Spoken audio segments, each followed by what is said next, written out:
en el libro de Números capítulo 21. El mensaje titula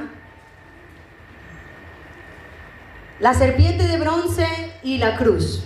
¿Qué relación podemos encontrar o ese paralelismo que hay entre la serpiente de bronce y la cruz de Cristo?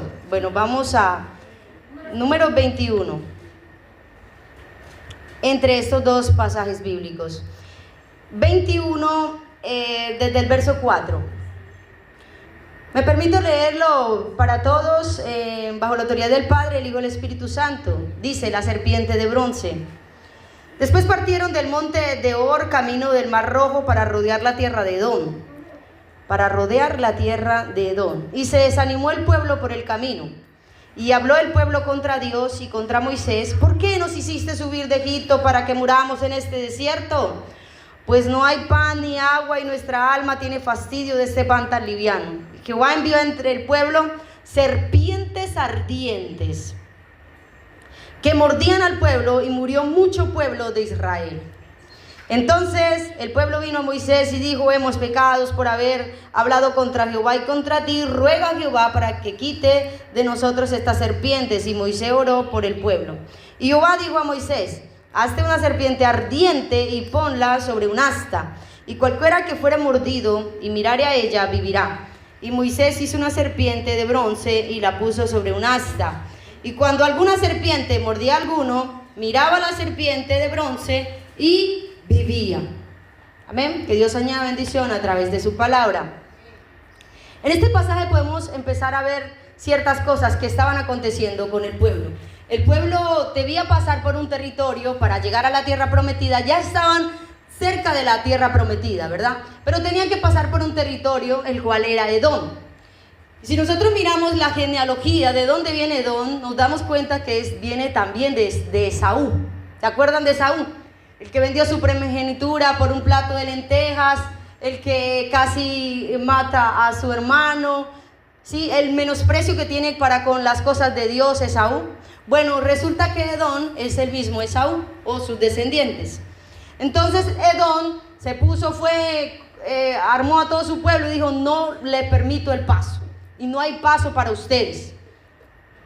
Y entonces el pueblo, para no pelear contra Edom, pues fue rodear Edom. En vez de pasar en medio, ellos les dijeron: nosotros no vamos a comer nada de ustedes, no vamos a coger agua de los pozos, no. Le empezó a dar un poco de requerimientos. Eso lo podemos ver en los capítulos anteriores, ¿verdad? Donde le dicen: no vamos a y si algo llegasen a coger a alguien, lo apagaremos. O sea, ellos no iban a hacer daño, no iban a hacer nada. Y sin eso, Edom no quiso dar paso a Israel. Entonces, ¿qué hizo el pueblo de Israel? Rodeó, ¿verdad? Entonces dice el versículo 4 de Números 21. Después partieron del monte de Or, camino del Mar Rojo, para rodear la tierra de Edom. Entonces, ¿por qué la rodearon? Porque no permitieron el paso. Era como una especie de cruce cortico que tenían simplemente que pasar y ya llegaban a la tierra prometida, pero no, Edom no quiso. Entonces, ¿qué tuvo que hacer? Rodear todo, como casi un país, geográficamente se puede decir. Y dice: para rodear la tierra de Edom. Y se desanimó el pueblo por el camino. Entonces pasa un acontecimiento grande. ¿Qué le pasó al pueblo? Se desanimó. Del desánimo viene primero de aquí, de la mente, de nuestra mente. Cuando empieza el desánimo, empieza de la mente, no incluso físicamente, porque era un pueblo que ya era un pueblo, más que todo era muy joven. No tanto el pueblo viejo, que ya había llegado, muchas veces había quedado en el desierto. Sí, entonces se desanimó porque empezó aquí la cabeza a rondearles otra vez. Ahora otra vez tenemos que caminar más y tenemos que rodear la tierra de Edom, y empezó el desánimo. Cuando empieza el desánimo, empiezan los problemas, porque le damos cabida mentalmente a cosas que no tienen concerniente a las cosas de Dios. El versículo 5: y habló el pueblo contra Dios y contra Moisés: ¿por qué nos hiciste subir de Egipto para que muramos en este desierto? Pues no hay pan ni agua y nuestra alma tiene fastidio. Miren la expresión: nuestra alma tiene fastidio de este pan tan liviano. ¿A qué se referían ellos? ¿A qué pan tan liviano? Al maná, ¿verdad? al maná, al alimento que del cielo. Resulta que el pueblo tenía fastidio del pan tan liviano que tenía, y entonces empezaron a murmurar contra Jehová y contra Moisés sobre ese pan. O sea, tenían tanto fastidio de ese pan, que ellos dijeron, tenemos tanto fastidio de ese pan. Y resulta que el pan, el maná y todas las cosas que muchas veces en el Antiguo Testamento encontramos hacen referencia a Jesucristo. El pan, la roca, por ejemplo, cuando hablamos del cordero que se sacrificaba, todo hace referencia a Jesucristo en el Antiguo Testamento. El maná, la peña, la roca, ¿sí? El agua, por ejemplo, el caso de Melquisedec, cuando se encuentra, todo eso son referencias a Jesús. De todas las escrituras, todas hacen referencia de nuestro Señor Jesucristo. Entonces, aquí el pueblo empezó a murmurar, empezó a fastidiarse, empezó a desanimarse, y dice que tenía fastidio del maná, imagínense, del alimento del cielo.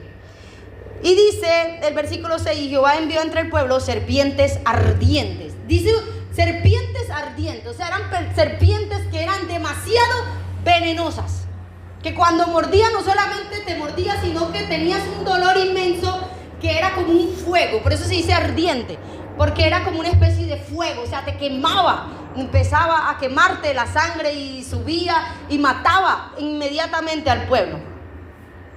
Jehová entonces envió al pueblo serpientes ardientes que mordían al pueblo, y murió mucho pueblo de Israel. Entonces el pueblo vino a Moisés y dijo, hemos pecado. Se dieron cuenta del error que habían cometido y y reconocieron su error, y llegaron a Moisés y le dijo, hemos pecado. Reconocieron su error. Hemos pecado, dice el versículo 7. Entonces el pueblo vino a Moisés y dijo, hemos pecado por haber hablado contra Jehová y contra ti. Ruega a Jehová que quite de nosotros estas serpientes. Y Moisés oró por el pueblo. Y el versículo 8 dice, y Jehová dijo a Moisés, hazte una serpiente ardiente y ponla sobre un asta, y cualquiera que fuere mordido y mirare a ella, vivirá. Mirare a ella y vivirá. Entonces, como les dije anteriormente, esto lo malinterpreta y dice, no, es que estaban adorando a una serpiente. Porque como nosotros adoramos imágenes, dicen los católicos o todos aquellos que hacen adoración o veneración a unas imágenes y le rinden culto, creía que esta era lo mismo. Y resulta que no, él simplemente, esa serpiente significaba también, allí hacía un paralelo con lo que ha de venir después a Jesús en el Calvario, en el madero nuevamente. Ahorita lo vamos a mirar. Entonces, resulta que Moisés, ¿verdad?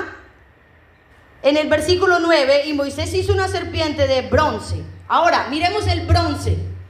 El bronce era un metal que lo utilizaba mucho significaba como el juicio de Dios. ¿Y por qué el juicio de Dios? Porque resulta que en el tabernáculo, el propiciatorio, todo lo que era el atrio, ¿sí?, eran hechos o cubiertos con bronce. Porque el bronce era un metal que, además de ser un poco más duro, incluso hasta que el oro, él tenía la capacidad de resistir mucho el calor, el fuego. Y por lo general todas las ofrendas eran quemadas, llevadas al altar, quemadas, y en esos recipientes, en el arca y en el tabernáculo, eran cubiertos con bronce. Entonces el bronce significaba el juicio de Dios. O sea, la persona tendría que traer un sacrificio, ya sea animal, cualquier de estos animales, cordero, una paloma, para ser quemada por el pecado que había cometido el pueblo o la persona en sí, ¿sí? Era una especie de sacrificio. Y venían al templo a pagar el sacrificio por el pecado que habían hecho. Entonces, todo esto nos demuestra el tabernáculo, el altar de bronce. Nos enseña que no podemos acercarnos a Dios sin antes tener un asunto pendiente que arreglar acerca con el pecado. Entonces, el pecado, ¿qué significa el pecado? Romanos 6:23 nos dice que la paga del pecado es la muerte. Y que nos enseñaba a través de los sacrificios que alguien tenía que morir por causa del pecado. En este caso, anteriormente era por causa de un animal. Un animal tenía que ser, digamos que ese sacrificio, esa sangre derramada representaba el castigo por los pecados. Entonces el bronce significa juicio. Cuando nosotros escuchemos la palabra bronce o que algo está de bronce, porque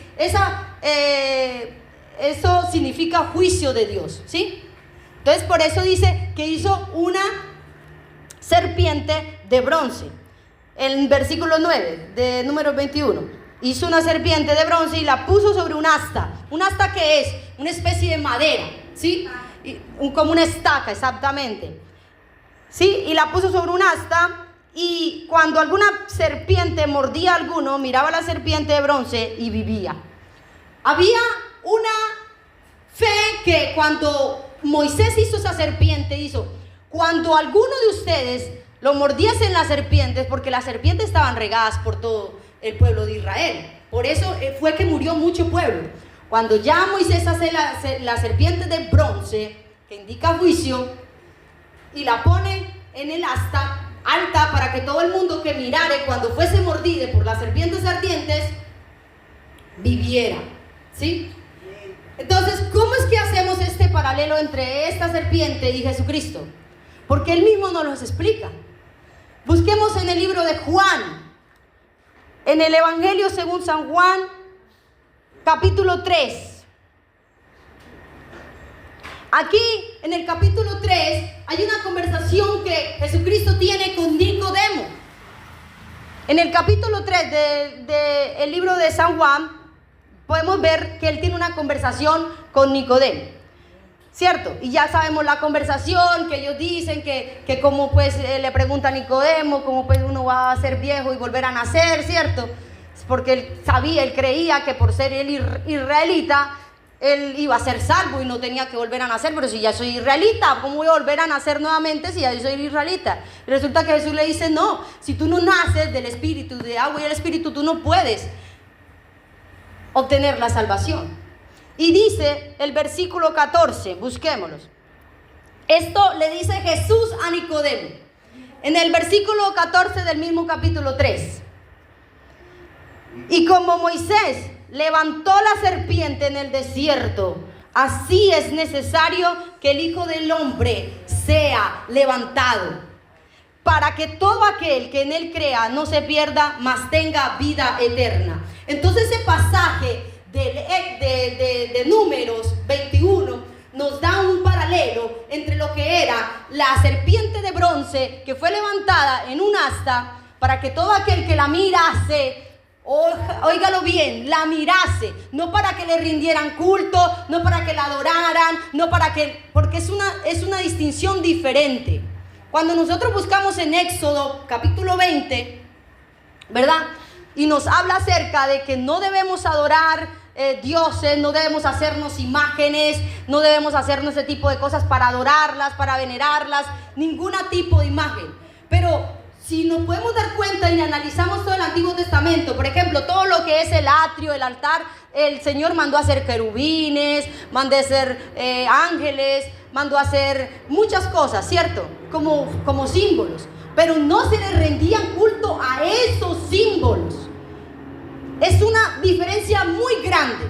Ustedes quieren tergiversar este tema y decir, no, es que ellos adoraban a la serpiente. No. Ellos miraban y al mirarla, ellos vivían, se sanaban y vivían, ¿verdad? Entonces es un paralelo muy importante. Entonces podemos ver aquí que hay esta conversación de Jesús con Nicodemo y le dice Jesús a Nicodemo como Moisés. O sea, está haciendo una comparación entre lo que pasó en Números en el desierto, así también como en el Hijo del Hombre, que era Jesús. El único en que podamos ser salvos. Porque dice Hechos capítulo 4 versículo 12. ¿Quién lo puede encontrar? Hechos 4:12. Dice, porque en ningún otro hay salvación, porque no hay otro nombre bajo el cielo dado a los hombres que podamos ser salvos. Sino solamente por Cristo. Amén, amén. Porque en ningún otro hay salvación, porque no hay otro nombre dado, exactamente, en que podamos ser salvos, sino por medio de Jesucristo. Entonces, ese es el sacrificio que hizo. O sea, ¿por qué? Porque Jesucristo en el madero se convirtió en ese antídoto, que también era ese simbolismo de la serpiente de bronce en el desierto. Ese simbolismo y esa realidad la convierte Jesús cuando llega al madero. Él dice, la palabra de Dios, que maldito todo aquel que es colgado en un madero. Jesucristo en el madero se convirtió en maldición. Y entonces, la única representación de la Biblia que habla de una serpiente y que no se refiere a Satanás es esta serpiente de bronce. Porque todas las demás referencias a la serpiente siempre se refieren a algo malo o concerniente a Satanás. Por ejemplo, Jesús le dijo a los fariseos, ¿cómo? ¿Partidas de qué? De víboras, de serpientes, ¿verdad? Refiriéndose a un concepto negativo de ellos, ¿sí? O cuando en el Génesis que hablamos sobre en el huerto de Edén, ¿verdad? De cómo la serpiente, y siempre que se habla de serpiente en la Biblia, tiene una connotación negativa. Pero en este caso, Jesús se hace una referencia de la serpiente, pero aquella serpiente que se convirtió en maldición, que fue clavado en una cruz, para que nosotros y cada uno de nosotros pudiésemos ser salvos. Ese sacrificio perfecto que hizo Jesús en la cruz nos libró a nosotros de pagar el precio por el pecado, de derramar la sangre por el precio del pecado. Por eso dice la palabra de Dios que Él se hizo perfecto. Busquemos en Romanos 8:3.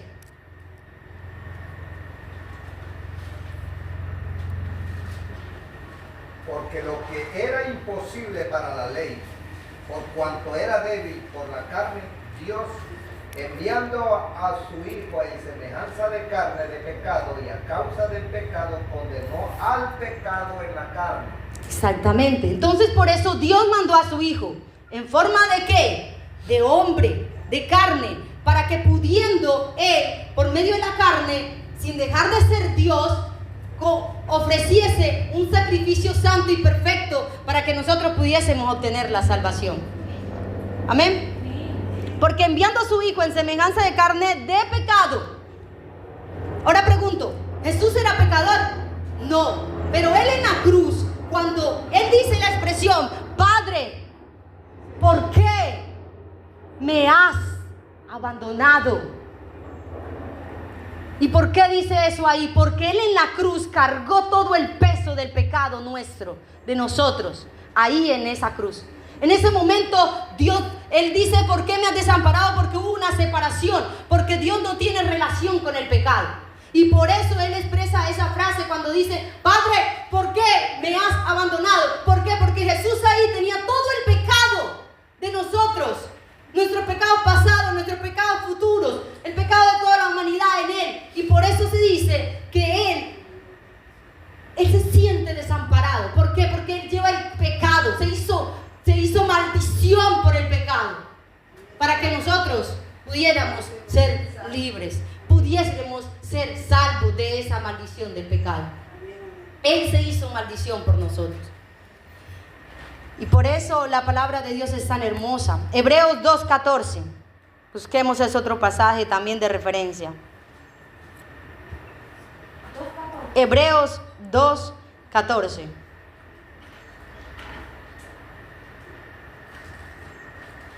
Dice, así que por cuanto los hijos participaron carne y sangre, Él también participó de lo mismo, para destruir por medio de la muerte al que tenía el imperio de la muerte, esto es el diablo.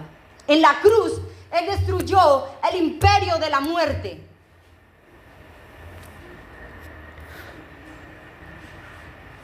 ¿Cuántos dan gloria a Dios por ese sacrificio perfecto y maravilloso que Cristo hizo en nuestras vidas? El mismo Hebreos, capítulo 10, ahí más adelantico. Hebreos 10, del 10 en adelante. Dice, Hebreos 10:10. En esa voluntad somos santificados mediante la ofrenda del cuerpo de Jesucristo, hecho una vez y para siempre. Y ciertamente todo sacerdote está día tras día ministrando y ofreciendo muchas veces los mismos sacrificios, que nunca pueden quitar los pecados. O sea, en anterior, el sacerdotes y los levitas continuamente hacían sacrificio, continuamente. ¿Por qué? Porque esos sacrificios simplemente lavaban el pecado, pero no lo quitaban. Y ese sacrificio perfecto del Hijo de Dios, ese sí pudo quitarnos los pecados. Pero Cristo, habiendo ofrecido una vez para siempre un solo sacrificio por los pecados, se ha sentado a la diestra de Dios. ¿Cuántos creen eso? Amén, gloria sea al Señor. Y ahí en adelante, esperando hasta que sus enemigos sean puestos por estrado de sus pies, porque con una sola ofrenda hizo perfectos para siempre a los santificados. Y nos atestigua lo mismo el Espíritu Santo, porque después de haber dicho, de este pacto que haré con ellos después de aquellos días, dice el Señor, pondré mis leyes en sus corazones y en sus mentes las escribiré. Y añade, y nunca más me acordaré de sus pecados y transgresiones. Pues donde hay remisión de estos, no hay más ofrenda por el pecado. Así que, hermanos, teniendo libertad para entrar en el lugar santísimo por la sangre de Jesucristo, por el camino nuevo y vivo que Él nos abrió a través del velo, esto es, de su carne, teniendo un gran sacerdote sobre la casa de Dios, acerquémonos con corazón sincero en plena certidumbre de fe, purificando nuestros corazones de mala conciencia y lavando los cuerpos con agua limpia, con agua pura. Mantengamos firme sin fluctuar la profesión de nuestra esperanza, porque fiel es el que prometió. Y consideremos unos a otros para estimularnos en el amor y las buenas obras, no dejando de congregarnos como algunos tienen por costumbre, sino exhortándonos tanto más cuando veis que el día de Dios se acerca. Y todas estas predicaciones de toda esta semana es en la misma consonancia. El día de Dios se acerca, busquemos más en ayuno, busquemos más.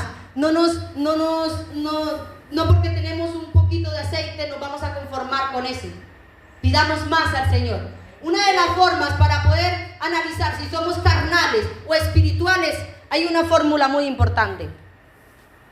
Cuando nos quejamos, así como el pueblo, de las cosas materiales y nos conformamos con las espirituales, entonces somos carnales. Miren la analogía. Si nosotros no estamos a gusto con nuestra manera espiritual y queremos más y más, y las cosas materiales, por ejemplo, tenemos nuestra casa, nuestras cositas, agradecemos a Dios, somos agradecidos si tenemos el maná, si comemos arroz con huevo, ¿verdad? Qué rico es el arroz con huevo. Y muchas personas ya le da fastidio, se convierte como el maná. Ay, no, qué pereza, ese pan tan liviano. Lo mismo. Ser agradecidos, mis queridos hermanos, por lo que tenemos, por lo mucho, por lo poco, no importa, pero ser agradecidos con lo que tenemos y ya pedirle más a Dios por nuestra vida espiritual. Ahí nos reconocemos si somos carnales o somos espirituales. Cuando tenemos necesidad de buscarle al Señor y seguir, Señor, yo quiero aprender más de ti, yo quiero empezar un nuevo estudio en la Biblia. Para hacer estudios en la Biblia no necesitamos ir a un congreso, a un simposio, no, podemos hacerlo a través de herramientas que la misma tecnología nos ofrece. Podemos hacer un curso de hermenéutica perfectamente sin necesidad de ir a un curso de estudio bíblico. A través de YouTube podemos hacerlo, son herramientas que nosotros tenemos a nuestra mano. Podemos encontrar información de cualquier cosa. Entonces, cuando nosotros tenemos ese celo, esa necesidad espiritual, es porque somos espirituales. Pero cuando miramos eso material y nos conformamos, así como el fariseo y el publicano, ¿se acuerdan? Ay, Señor, yo oro 3 veces al día. Ay, yo ayuno, Señor. Ay, yo traigo las ofrendas, Señor. Yo no soy como este pecador. Miraba al publicano así de reojo, por encima del hombro. ¿Sí? Y el publicano ni siquiera levantaba su mirada.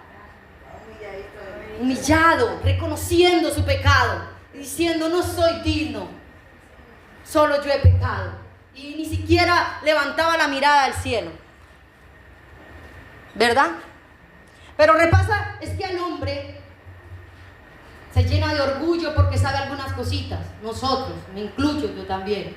Ay, es que ya yo me leí toda la Biblia. Ay, no, es que ya yo me sé, me leí los evangelios. No, ya yo sé orar, yo ayuno apenas los sábados de vez en cuando, el último sábado del mes. Nos conformamos. Entonces, cuando nosotros nos conformamos con esas migajitas que le damos a Dios, ahí nos damos cuenta. Pero cuando queremos más y más de lo espiritual y agradecemos lo mucho o lo poco que tenemos, entonces el Señor nos bendice. Porque Él sabe de qué nosotros tenemos necesidad, mis queridos hermanos. Pero resulta que el hombre siempre la embarra. Y pasa lo siguiente, que así en el pasado, como pasó con la estatua, con la serpiente de bronce, resulta que el pueblo de Dios empezó a ofrecerle sacrificios a la serpiente de bronce. La usaron para quemarle incienso y la usaron para adorarle y como una especie de amuleto. Porque como el Señor dijo que la mirara, pero Él dijo que la miraran, no que le adoraran, que le prendieran velas, que le prendieran incienso. Busquemos ese pasaje, Segunda de Reyes, capítulo 18.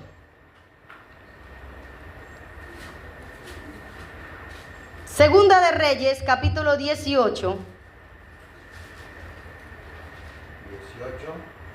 Sí, versículo 4.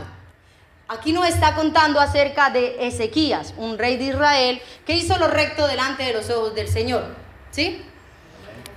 Y una de esas cosas es que quitó todos los centros de adoración en lugares altos a Acera, a Baal, mejor dicho, quitó todas las adoraciones abominables delante de Dios. Pero una de esas cosas es el versículo 4. Vamos a enfocarnos en el versículo 4. Él quitó los lugares altos. Amén, Él quitó los lugares altos. Y cortó los símbolos de acera e hizo pedazos la serpiente de bronce que había hecho Moisés, porque hasta entonces le quemaban incienso los hijos de Israel y la llamó Nehushtan. Nehushtan. Algunos tiene el sonido como de la J, la H, Nehushtan. O también le podemos decir Nehushtan, ¿cierto? Nehushtan. Y dice, y quitó los lugares altos, y quebró las imágenes, y cortó los símbolos de acera, e hizo pedazos la serpiente de bronce. O sea, un instrumento que Dios había hecho para salvar a su pueblo de la muerte, lo utilizaron para darle adoración, de idolatría. Y aquí Ezequías dice que la llamó Nehushtan. ¿A quién? A la serpiente de bronce. ¿Y qué la hizo? ¿La hizo quién? Pedazos. ¿Quién la hizo pedazos? Ezequías. Ezequías la hizo pedazos. Ahí están las preguntas, ahorita van a aparecer. Ezequías se hizo pedazos. ¿A quién hizo pedazos? A la serpiente de bronce. ¿Y por qué le hizo pedazos? Porque el pueblo, los hijos de Israel, empezaron a quemarle incienso y adorarla. Todo lo malinterpretamos, todo lo tergiversamos nosotros. Y así pasa también con la cruz de Cristo. ¿Y cuántas personas tienen una cruz allí con Jesucristo clavado? Lo tienen todavía clavado en la cruz. ¿Él está clavado en la cruz? No. ¿El qué? Él resucitó. Y Él venció la muerte. Amén. Pero muchos lo tienen allí crucificado y entonces empiezan a adorarle, a rendirle culto, a pedirle, se postran, le oran a esa estatua, a un pedazo de piedra o a un pedazo de palo, de madera, hecho por el hombre. O muchos aquí cargan el Cristo aquí crucificado también. Todo lo hicimos en un momento atrás. O si no, viene y se persina. Es por la señal de la Santa Cruz de nuestros enemigos. Y empieza toda la carandanga. O pasan por una iglesia y persinándose, echándose la cruz. Todo lo tergiversamos nosotros. Empezamos a utilizar símbolos que fueron para traer vida eterna, para utilizarlos como idolatría. Y volvemos otra vez a ese círculo vicioso. En el pasado ocurrió, nuevamente nosotros lo volvemos a hacer. Y es un círculo vicioso. Pecamos y volvemos a traer la idolatría. Hay un pasaje, no me acuerdo bien donde habla de eso, que dice que la imagen viene el hombre con el mismo palo que hace la leña, cocina, hace las tortas, y con este mismo leña le rinde culto y la adora en Isaías, ¿cierto? Y vuelve, como dice el dicho, la burra al trigo, ¿cierto? Otra vez, un círculo vicioso. Verdaderamente nosotros no aprendemos, ¿cierto? Pero el Señor nos está enseñando, mis queridos hermanos, a no tomar ninguna de estas cosas para idolatrar. Por ejemplo, utilizan también a María, la Madre del Señor, para adorarle, rendirle pleitesía, y ahí le cambian de nombre. Está la Guadalupe, está la Chiquinquirá, está la misma María, pero tiene diferentes nombres, ¿verdad? Fátima. Está la de Fátima, está la de Chiquinquirá, la de Guadalupe, la de Santa Teresa, mejor dicho, cada vez aparecen más, ¿verdad? La Virgen del Carmen. Nosotros tenemos que respetar a la figura de María, obviamente, porque fue una mujer íntegra, que por eso Dios la escogió para que trayera la vida al Hijo de Dios. Pero no para rendirle ni para pedirle salvación, porque ella no salva. Incluso en Lucas, cuando nos vemos en la palabra de Dios, dice: me ha salvado Dios. Y hay una parte donde Lucas lo dice también acerca de María. Y entonces rendimos pleitesía y adoración a María y a los apóstoles, y empezamos a venerar a Pablo y a venerar a Pedro, y Pedro fue el primer papa de la iglesia. Si Pedro tenía esposa, ¿cierto? ¿O no? Sí. El Señor dice que fue ¿a dónde? A la suegra, y sanó a quién. A la suegra. Entonces, ¿cómo va a ser si Pedro, si no es suegra, si no tenía mujer? Pero nosotros no conocemos la historia de ellos, ¿verdad? ¿Cierto, hermano? Tenía suegra, quiere decir que tenía esposa. No, nosotros no nos cuentan la historia de los hijos de Pedro, no, porque digamos que la Biblia se enfoca en los personajes centrales, ¿sí? Pero, exactamente, pero ellos tenían su familia, mis queridos hermanos, y entonces si creemos que era el primer papa y nos dicen que era el primer papa, y nosotros como no leemos la escritura, pues le comemos cuento a todas estas cosas. Por eso tenemos que ser como los de Berea. Por eso, mi querido hermano, no me crea nada a mí. Ni le crea nada al hermano José, ni al hermano Jorge, ni a la hermana Marina, ni a la hermana Dina, ni a la hermana Nancy. Créale a la palabra de Dios y confronte la palabra de Dios. Y mire si lo que el predicador está hablando es palabra de Dios. Y no se crea todo lo que le digan. No se crea todo lo que le digan. Confronte con la palabra. Los de Berea, decía Pablo una cosa y les enseñaba, y ellos confirmaban con la escritura lo que Pablo les decía. No comían cuento, no comían en seco. ¿Y cómo es? Por eso nosotros queremos ser como las ovejas, ¿cierto? ¿Cómo hacen las ovejas? Ellas primero mastican el alimento, ¿cierto? Exactamente. Por eso era uno de los animales puros, dicen. Entonces, porque tenemos que parecernos un poquito más a eso. Día tras día, porque en ella os parece que tenemos la vida eterna. Ojo, os parece, no decir a tomar la escritura, que muchos también la utilizan como una especie de un símbolo, de un amuleto. Entonces no ven que muchas veces tienen la Biblia abierta en el Salmo 91, porque ellos creen que con tener la Biblia en el Salmo 91 va a salvar su casa. Los toman como amuleto, la misma escritura.